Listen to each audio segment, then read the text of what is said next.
Hello, everyone, and welcome to the Paddocks. Today, we're going to be covering my home race, the Miami Grand Prix. Obviously, one of my favorite tracks. On the episode, we have Amy, Ito, and Rachel, with Hanna, LeAnne, and myself, Chelsea, behind the scenes. To start us off, Rachel has a few updates that you should know before we get into the weekend recap. I feel like we just have to start out with Adrian Newey leaving Red Bull. That news, there were rumors all week, and then it finally was confirmed that he was leaving Red Bull.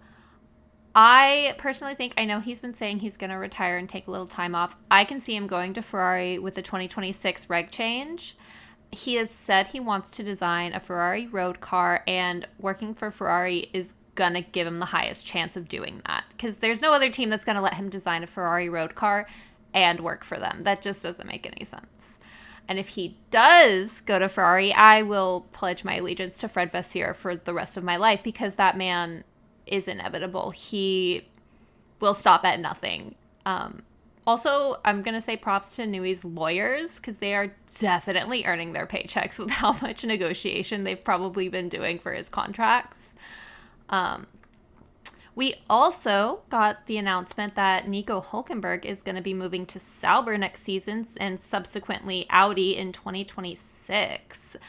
That's going to be really interesting. That means that there's a seat at Sauber taken and one left. So who ends up getting that seat? I don't know. Now, I'm pretty sure all of PGP probably heard me scream all the way from Boston when the news broke about Newey leaving, because as the resident Red Bull girl, I lost my shit. Sorry, not sorry, guys. I was the textbook definition of unwell.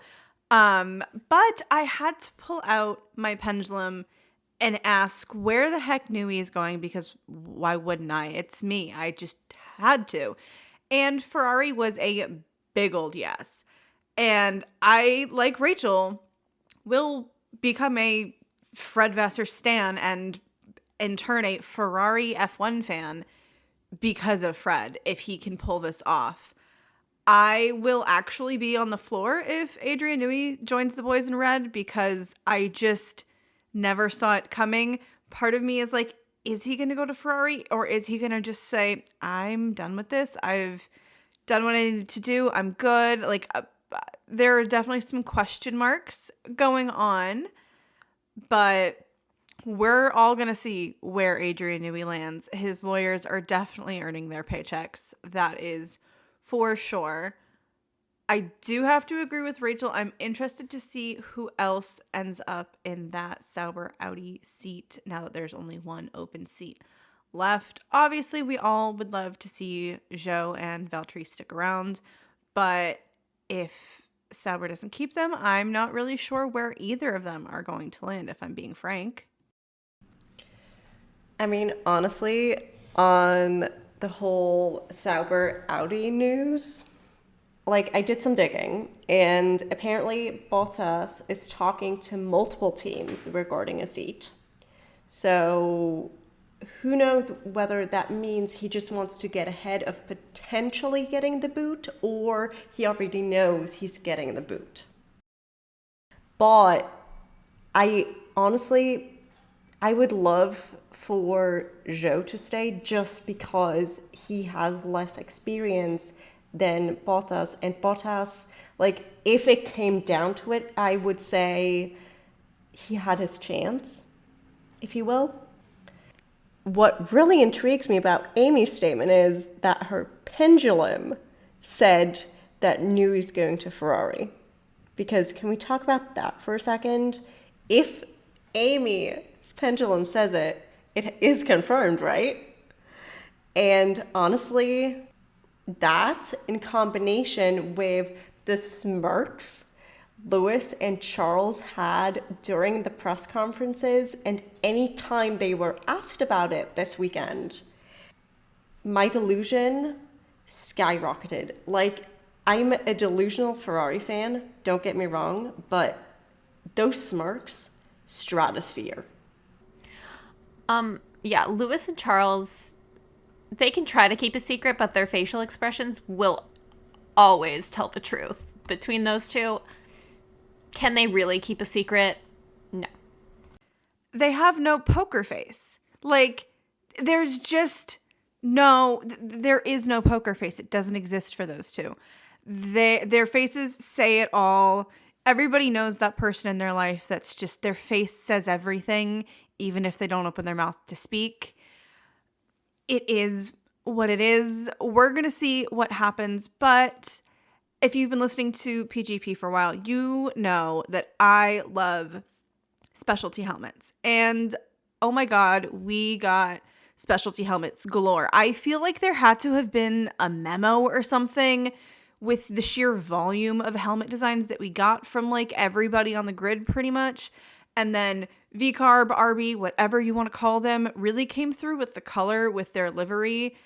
And I was obsessed. It was so far, it's, I think, my favorite specialty livery that we've seen. Granted, we're only at the beginning of the season, so that may change. But in typical Ferrari fashion, Ferrari played with our hearts with their specialty livery. I'm putting air quotes around that because honestly, guys, what the hell was that? They played with my heart so much, I'm actually a little offended because no, what was that? Please make it make sense. Where was what we were expecting? Because it was not giving what it needed to give. Yeah, that was the biggest disappointment. Also, it was just not a good livery. It really wasn't. The race suits, incredible. Wonderful. The merch, fabulous. Loved it. And then the livery was just such a letdown. It was just so mid. Amen. I mean, I remember seeing the fan art for the livery, and then I saw what actually was going to happen, and I was just like, they should have just gone with the fan art, sorry. And that says so much. As a diehard Ferrari fan, since I was pretty much in diapers, Ferrari, you messed up. But at least the merch was on point. I can officially say that as of this weekend, I officially own some LN4 merch. I normally am not someone who looks at a lot of other drivers' merch drops. I've got the ones that I really support, but recently I've been in my Lando Norris era, and that merch drop just like pulled me the hell in. It was so good. But in some pre-race news that we also got before anybody even showed up kind of in the paddock was that Valtteri Bottas had a new race engineer this weekend, and he did not find out about it until he showed up for the race, which raises all sorts of alarm bells. If you ask me, I think that was a questionable move at best. I don't really know why a team would switch your race engineer so close to the race.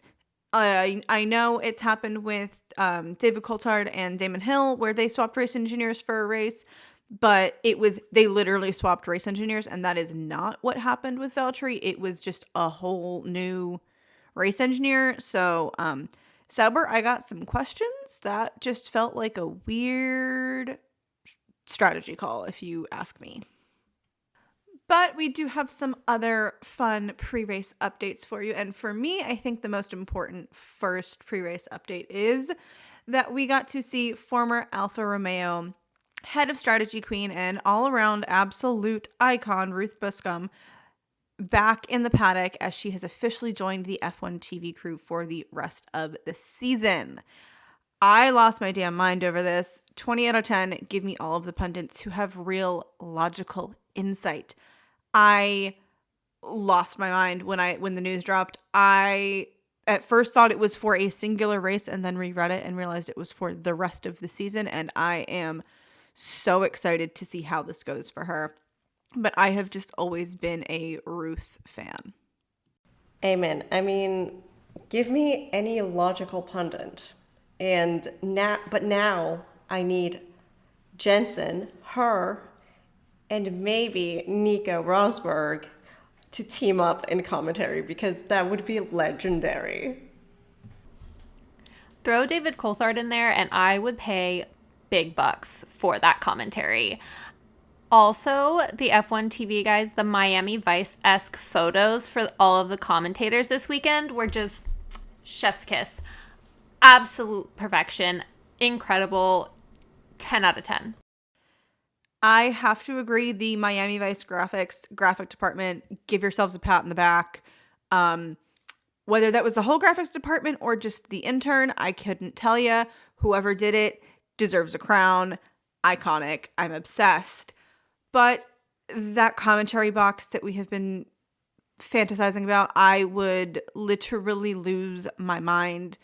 I would probably cease to exist if I'm really honest, but will we ever see it happen? Highly unlikely. Coming into this race weekend, McLaren brought a laundry list of upgrades to the car. I'm talking front wing, front suspension, front corner, floor body, side pod inlets, engine cover, cooling loops, rear suspension, rear quarter, and a beam wing. Like, it's basically a whole new car at this point.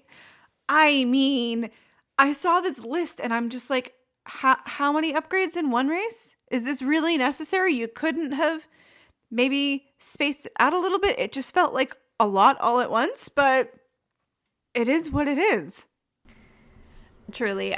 Listening to Will Buxton go over all of their upgrades for McLaren, and he had to do it so fast because this was during, I think, sprint quali or practice one. The poor man sounded like he was getting out of breath. But going into practice, Charles, babe, sweetheart, honey, that is not the time or place to practice your 3-point turns. I mean, he avoided the barrier, he avoided the wall, thank God. But that is, practice your 3-point turns another time. And also your parking job. I mean, you're not wrong, Rach. He really should be doing that on his own time, not company time. But it is what it is. It had me giggling, to be really, really honest. I just feel like practice in Miami, whenever they give us a sprint weekend, which just, I feel like that's going to be the Miami format for forever, is just Miami is going to be a sprint weekend. It just always makes things a little extra spicy because you've got less time for practice. And I just feel like chaos ensues 10 times faster than it normally does. I mean, honestly, at least he tried to reverse his car or turn his car around, I guess. But at the end of the day, he was truly like, who needs practice? Because we all know what happened in sprint quali. Now, in SQ14 sprint quali, we lost Pierre, Joe, Valtteri, Logan, and Alex. Alex was hit with a track limit lap deletion, though it was very much so warranted. I mean, Alex Jake said it best. He kind of took the PlayStation line, and that was just like way off track. So, I mean, a lap deletion is kind of warranted when you watch back how out of line he was. And I mean, it meant that for the first time ever, Logan outqualified Alex. Listen, I'll take it. With all the rumors that have been flying around, I will take what I can get when it comes to our little Logie bear. He has been working so hard, and he, I think, is showing improvement, in my opinion. I have to agree with Rachel. I think the improvement is definitely there. Some of that may have to do with Rachel and I manifesting our asses off to get this man some points. I don't know. We'll take some credit for this one, Rach. But SQ2 was still a little chaotic. I am going to provide top 10 just for some context. Top 10 was Lando, Checo, Charles, Max, Danny, Oscar, Fernando, Carlos, Lance, and Nico. And then we lost George, Lewis, Esteban, Kevin, and Yuki, who struggled again with the sprint format. There's just something with Yuki and sprint formats that just don't go hand in hand for some reason. I feel a little bad, but it is what it is. We also heard what sounded to be a very frustrated Lewis Hamilton in the car. Lewis just seems to be frustrated with the car, point blank, period. Does that surprise anybody? No, he's been very open about not liking last year's car, and this year's car isn't really that much different. SQ3, Max LOL'd or in his words, lulled his way to pole, followed by Charles, Checo, Danny, Carlos, Oscar, Lance, Fernando, Lando, and Nico. And I can honestly say I never thought that I would hear Max say lol on a team radio, but here we are. Max was just Maxie, I guess. Miami makes everybody a little spicy, I swear to God. I mean, he is the guy that laughs when he almost loses a car after hitting a curb, so the lol wasn't too out of place, dare I say. Plus, off-track Max is very funny, so that just shone through for me. Truly. Max and I are the same. I too say lol when I hit a curb. I will also say him being so nonchalant about things will always be so entertaining. And I also absolutely love Nico being in the top 10 so often. I am extremely excited to follow his move to Sauber/Audi. I think it's going to be really interesting. He's been killing it this season so far. We do have to give some golf claps for Nico Hulkenberg because something about him and that Haas this year are just like gelling really, really well. Now, obviously, as a diehard DR3 girly, I was losing my mind hearing that Kiki radio message. It just hit so different. It's been a while since we've heard that. I mean, you could hear the smile through the radio. You could just, that man was beaming. Abso-freaking-lutely beaming by the end of it. It hit so different, y'all. Yeah, to me, especially his race engineer's reaction to his place, it was everything. It was just everything. And it goes to show that they do care. Because there have been rumors flying about other things. And it just is nice to see that they do care. Now, our first fun fact of the episode comes from Will Buxton out of our post-sprint quali, and that was the fact that Mercedes have scored fewer points this season than Red Bull scored last weekend. And that just like hurts when you think about it in the grand scheme of things. That's just really painful to think about, especially if you are a longer time F1 fan and experienced the Mercedes dominance era. To see them like this is just a little mind-boggling even now. Obviously, they've been having some rougher years, but to hear those statistics just made me go, wait, what? Is this the same Mercedes that we're talking about that was absolutely demolishing everybody most weekends in the past? Truly, it's been a really interesting time seeing the Mercedes, I don't want to call it like a downward spiral, but just their decline, I guess. But moving into the sprint, I audibly gasped at that turn 1 incident. That was honestly heartbreaking. Just safety car right out of the park. Lap 1, turn 1. Hamilton hit Alonso, who hit Stroll, who hit Norris, and Norris was the only one taken completely out of the sprint race. Turn 1 is just not one to take for a wide, my guys. Come on. That was honestly a heartbreaking incident. Stroll was really just being typical Stroll in this sprint race. I don't know what has happened recently with him, but I feel like he is taking a page out of George Russell's Bond villain era and is just starting to take people out left, right, and center, because what the heck is happening? Truly. But then I feel like that Lap 1 incident was a clear indication of what was to come for the entire weekend, because they really said, we heard you don't like sprint races. Let's prove you wrong. Truly. I mean, we had K-Mag just absolutely terrorizing half the grid for almost the entirety of the sprint race, which was honestly hilarious.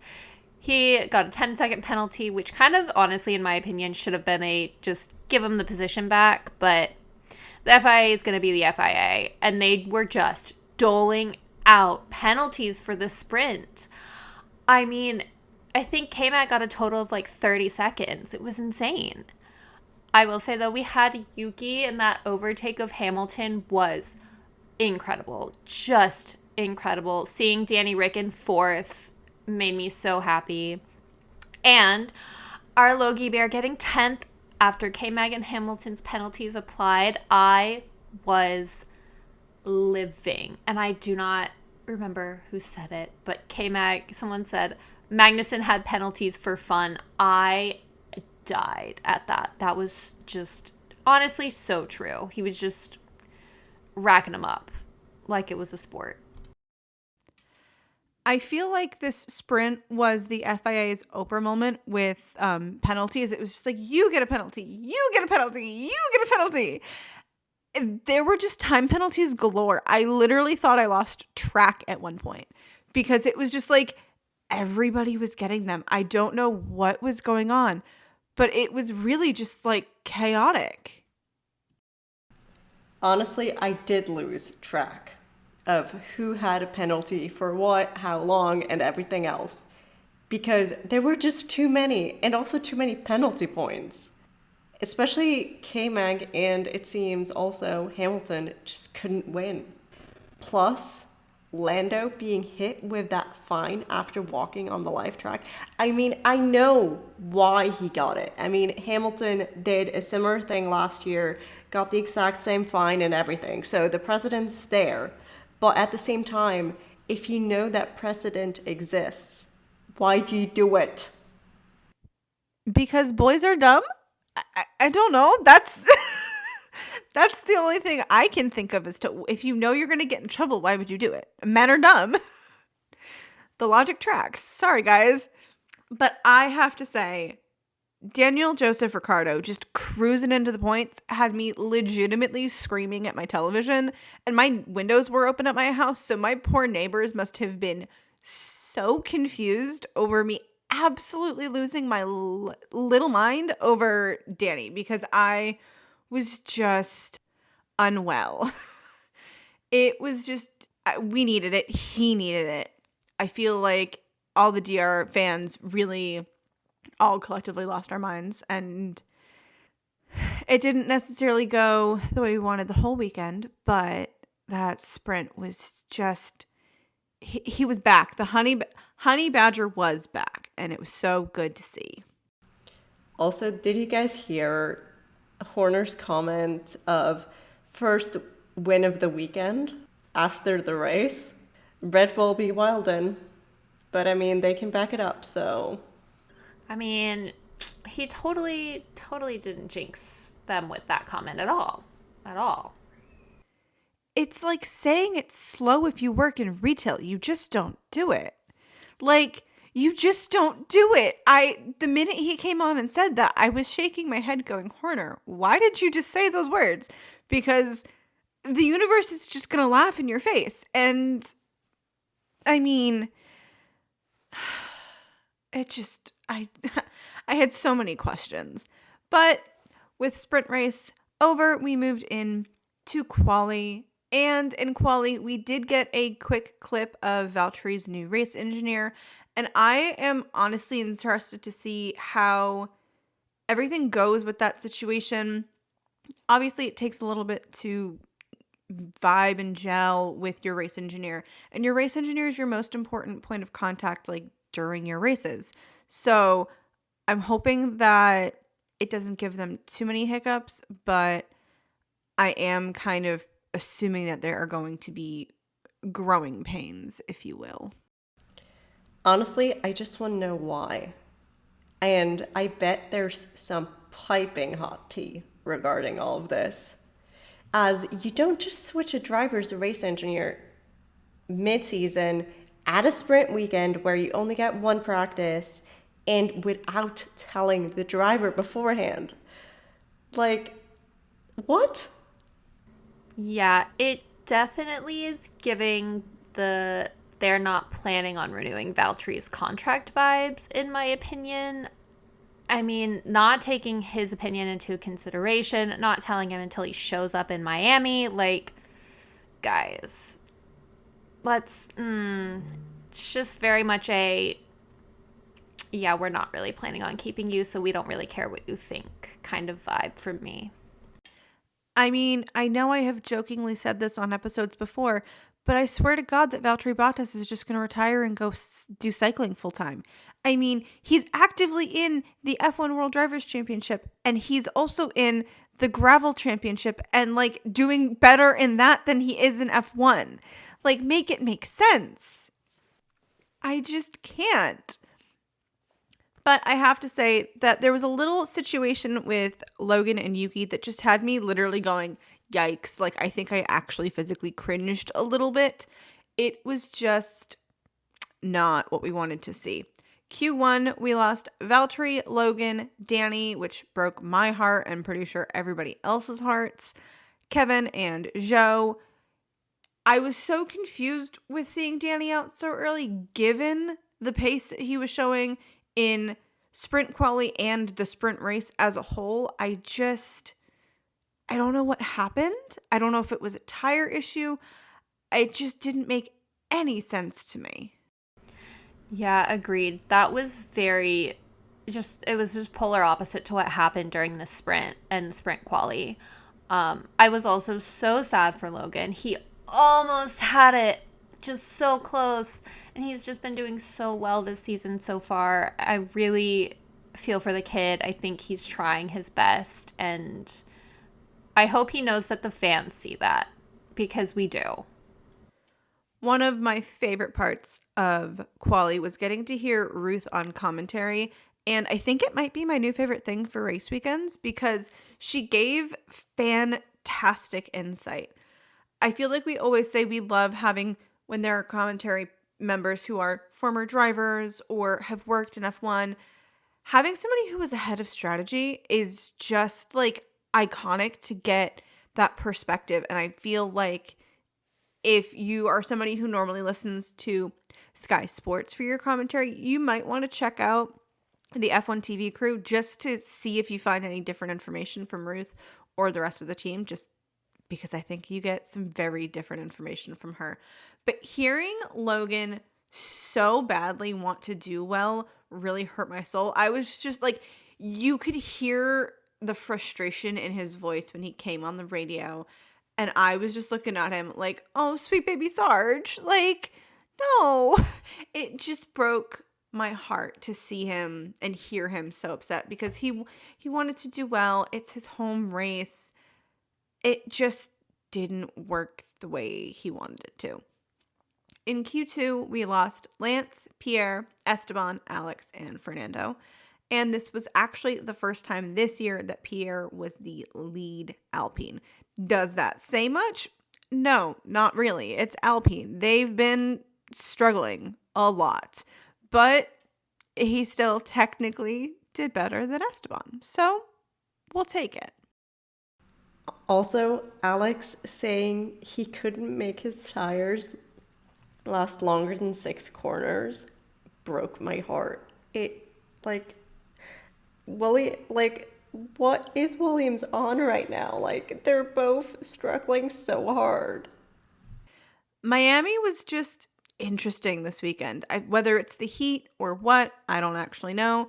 But for Q3, for the 6th time in a row, Max was in P1. This is actually the first time another driver has done that since Alain Prost in 1993. Charles was in P2, Carlos was in P3, Checo was in P4, Lando was in P5, Oscar was in P6, George was in P7, Lewis was in P8, Nico was in P9, and Yuki rounded us out in P10. I just love that we get another we got another Max and Charles front row, especially because the race was on the 12-year anniversary of the incident. And I'm like, oh my God, my Max and Charles heart. Like, I have a Lestrappen t-shirt, and that just made it go very quickly. I feel like Max and Charles are just like, they're an if you know kind of like driver pairing friendship thing. But While we could talk about quali all we wanted, we really need to get into the race because Miami gave us everything and then some. Amen. That first lap, that first corner, Jesus Christ. Charles's start was not great, dare I say, and that caused Perez to basically almost hit Max as a consequence, and which in turn upset Carlos. It was just like a huge domino effect, that turn one, and I'm like, the drama. We all love a little like start of the race drama, but seeing Checo like narrowly miss out from just taking out the back end of Max's car had my heart in my throat for a little bit. But if we're going to talk about close contact, I feel like we need to talk about the Alpine boys. Seriously, can we not please? Like, this is taking Battle of the Baguettes to a whole new level, if you ask me, and I'm not okay with it. Honestly, my literal note for this in my notes app, because I'm the type of girl, I have my notes app open on my phone when I watched the race, was what else is new? Then again, it was impressive how they stayed next to each other through parts of the track that were very tight. Like for the entire lap, they were going at it. Like how?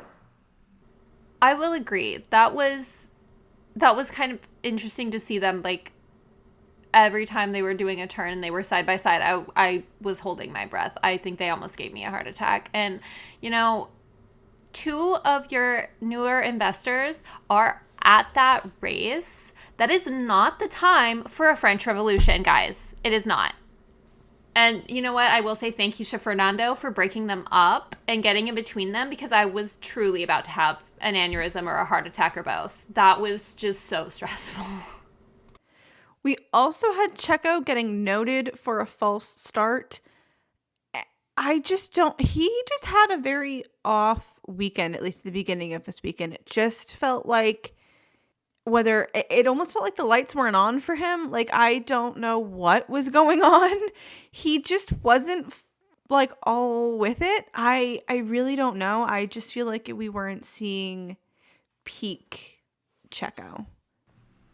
Yes. But at least in the beginning of the race, we definitely saw peak Oscar because he was putting that pressure on Charles. Oh my God. I have to say, I guess it was a good thing that I made a spicy margarita or a spicy science, if you are a She Loves F1 fan, for this race, because, oh my God, I needed it. Miami just gave us everything. And as I said previously, I love Ruth Buscom on commentary. The fact that she immediately paused for a radio message from Lewis was just like a 10 out of 10 for me. I feel like a lot of the times other people like trail off. She just like immediately just like was dead silent. And I feel like that was super impressive for me. I do not know what prompted this, but Nico Hulkenberg was so spicy this race. And it was not on my bingo card because he said, and I quote, some awareness with the racing would be good. And I just didn't have that kind of sass and spice from him on my bingo card. Someone pissed off Ken, and I don't know why. And honestly, to me, that was so funny because he said it while he was leading a DRS train. Like, really? That's when you say this? But at the same time, we had Alex randomly running in 20th. Like, when I saw that, like, on the side, I was like, what happened? It didn't look like he had damage. And then, thankfully, he made it back up a few spots. But still, random. And again, with the spice, we had Carlos Sainz going, are we going to try something in the front? Or, like, I died laughing because David Coulthard immediately starts questioning Ferrari, and I love that he is very much so like all of us here at PGP who question Ferrari, constantly going, what are you doing? And the fact that he is doing that live on air, 10 out of 10. I have no notes for you, DC. Continue to be an icon. DC truly is one of my faves. I love him. Going back to Alex running in 20th, they pitted him really early. I think that was why he was in 20th. don't know why they pitted him that early. It felt very random. I guess maybe he was running on old tires and they had to, but I agree, very random. And I will say one thing that Ferrari got right this weekend was that pit stop, truly channeling Guido with the blue race suits. It was working for them. A 1.9 stop, incredible, amazing. Can we keep doing this, please? For the love of God. Rachel, can you please get out of my brain, because the Guido reference, that was legit almost word for word what I wrote in my notes at. Like, same brain cell, but also, please keep doing it. The blue race suits are hot fire. I love them. They gave good vibes. The race suits, the mechanic suits, the garage button up short sleeve shirts that everybody else was wearing. The blue worked. I loved it. I mean, I would actually be cool with that coming back for a thing just in general. It was a whole vibe. Yes, please, Ferrari, bring back the blue. I also love we're finally getting a Charles reputation era. Finally, him arguing back with Zabi. Thank God. I think Zabi suggested a strategy change, and Charles was like, "No, why? The tires feel good. No, we're not. I'm not doing that." Thank you. Finally, let's keep that energy going. But after that argument, we had Kevin and Logan going off the road, which instantly meant that Logan was out because he hit the wall and a safety car was deployed.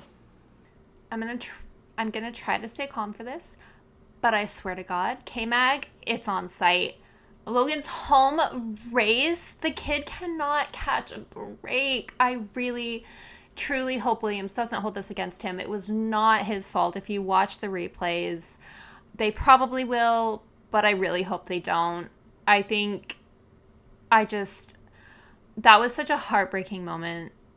Probably for him and also for me. I felt so bad for him, and everyone that was around me, we all were yelling at the TV. We were so upset about it, and then we kept trying to, it took them forever to show the replay to show what actually happened, and when they finally did, just, soul crushing. Rach, I will be your backup. We ride at dawn. It's fine. It's fine. I swear to God, Williams, if you hold this against him, I will actually riot. No, abso-freaking-lutely not. No, not allowed. just no. I can say it in foreign languages if required, but just no. I cannot be the only one that had that thought this with what I'm about to say, and that is, I did not have Lando Norris leading this race on my bingo card, at all. Not even for a lap. I just didn't see it coming. It just came out of complete left field for me. Will I complain? Abso-freaking-lutely not. But it really was not on my bingo card. I, probably most people, was giggling with the fact that the safety car picked up P2 instead of P1. Formula One is just chaos, and I really can't even. Sometimes I question why we watch this sport when your safety car driver picks up the wrong guy.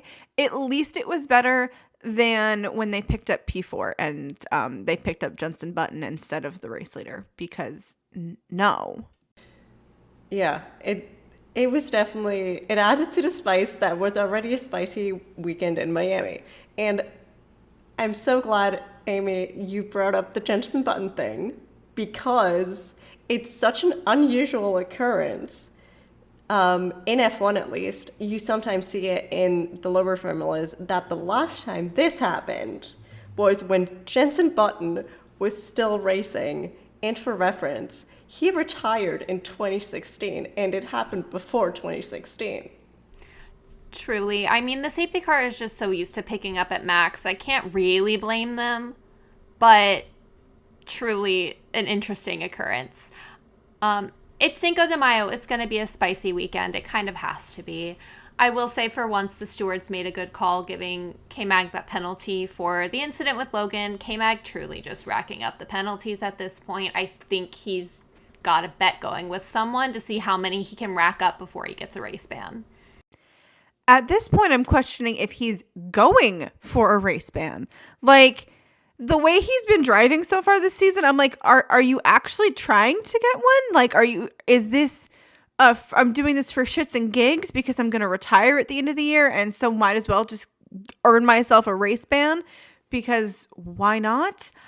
I don't know. K-Mag makes no sense to me right now. But oh my God, that safety car restart. Safety car restarts will forever and always give me so much agita. I hate them so much. They stress me out for no reason. But when we hit lap 34-ish, 33, 34, 35, can't remember exactly which one, but seeing Oscar defending against Carlos was just fantastic. But then we followed that up with Carlos really, really pushing for a penalty for Oscar, and I was not a huge fan of that. I love Carlos, but like, I didn't really see why he was calling for the penalty, but that may have just been me.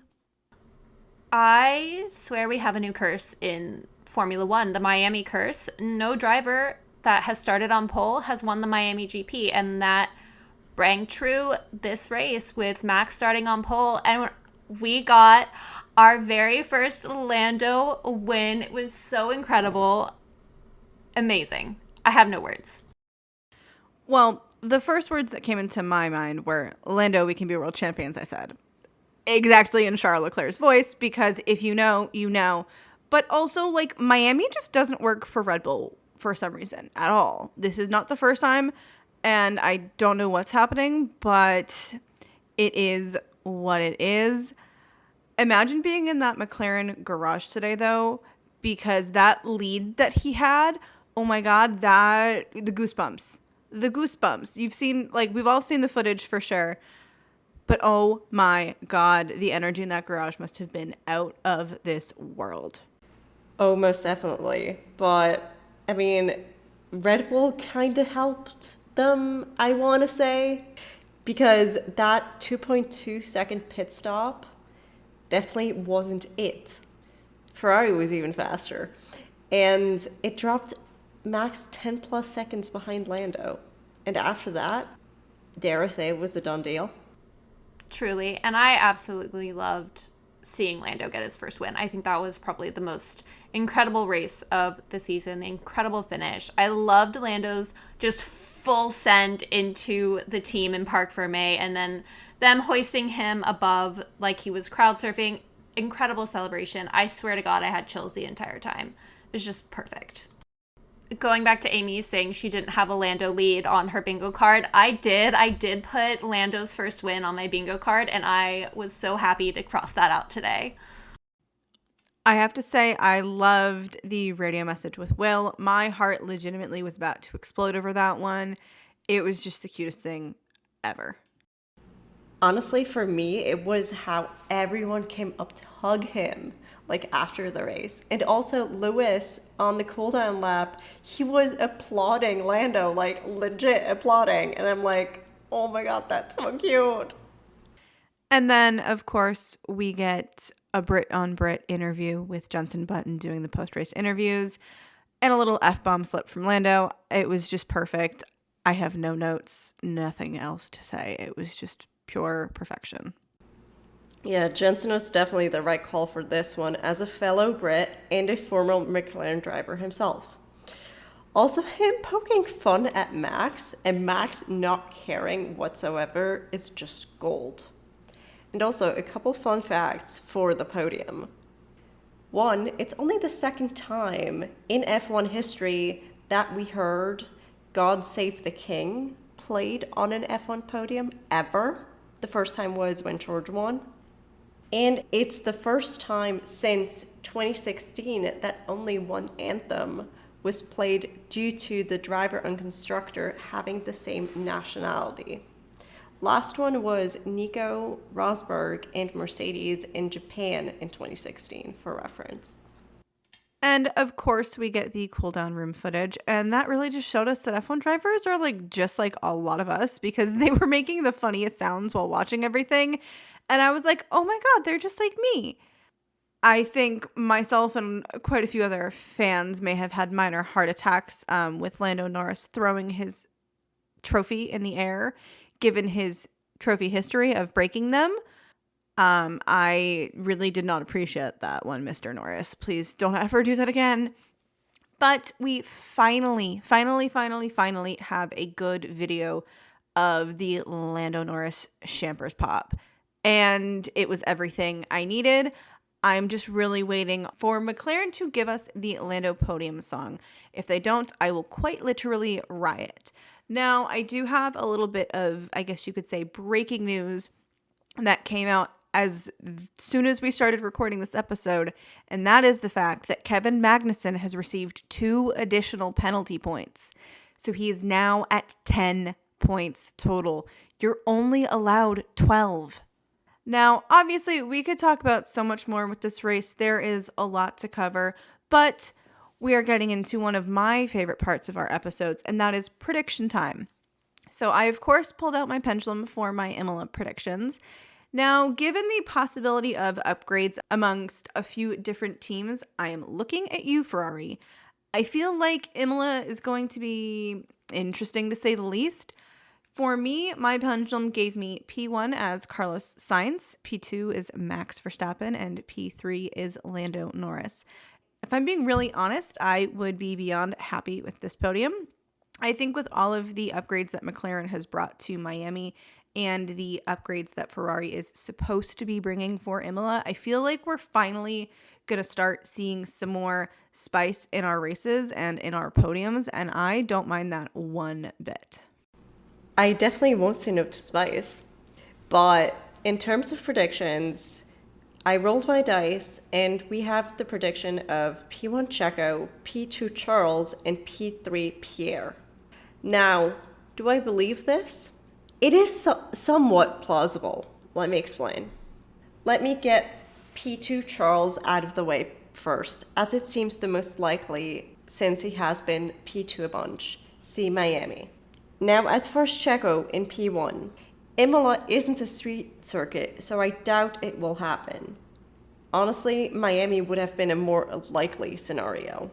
However, as for Pierre, he did well in Miami, qualifying in front of Esteban for the first time this year, so maybe that gives him the boost that he needs. But at the same time, let's be realistic. He's still in Alpine at the end of the day. Plus, it was Esteban that got the first point of the season for Alpine in Miami, not Pierre. I am so excited for Imola, mostly because we didn't get that race last year due to the flooding. And I feel like for me, predictions are always just such a shot in the dark. But I think I am going to say Max P1 back to our regularly scheduled programming. I would love to see a double Ferrari podium with Charles in P2 and Carlos in P3. Realistically, we'll probably see a double Red Bull podium with Checo up in P3. I still want to see Charles in P2, to be honest. But additionally, with the upgrades that McLaren has brought that are clearly working for them, I could definitely see a double McLaren podium right up there with Max. And what a race weekend this was. It was absolutely incredible. And to close out this episode, I want to bring you like a cool driver of the week fun fact. And honestly, what I chose was Lando freaking Norris. A quote he lives by is, "The harder you work, the luckier you get." And Lord Almighty, did he get lucky. With winning this race in Miami, one, not only that he deserves, but is finally a dream come true. I mean, listen, I don't think there's a limit to the amount of times that this can be said in today's episode, but another huge congrats to Lando. It was a well-deserved win, and I hope you had the best time celebrating after and that you get a ton of water the next morning. What was your favorite part of the race? Let us know on our socials. Everywhere we're at Paddock Girls Podcast, except Twitter or X. There you can find us at Paddock Girls Pod. Thanks for joining us in the paddock. See you next time where we chat about the history of the Great Girls. Bye. Bye. Bye. Bye.